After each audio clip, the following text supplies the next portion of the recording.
अमृत वचन।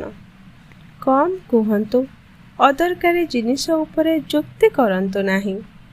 समय को सम्मान दियो, सर्वदा सकारात्मक भावन्तु, निजको सर्वोत्तम बोली भावन्तु, समस्या को सम्मुखीन करंतु, जीवन रे किछि बड़ काम करंतु, किपरि कथा कहिबा शिखंतु, सर्वदा हसिबा जारी रख।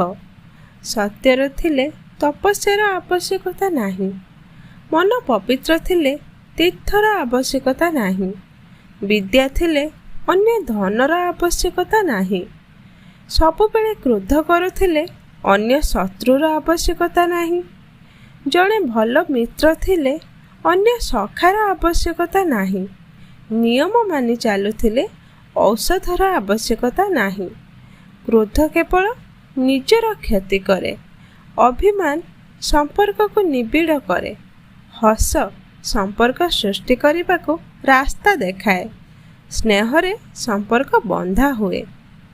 दर्शक बंधु, आम वीडियो जदि भल लगुए वीडियो को लाइक करेंगे, चैनल को निश्चित थरे सब्सक्राइब करेंगे। धन्यवाद। जय जगन्नाथ।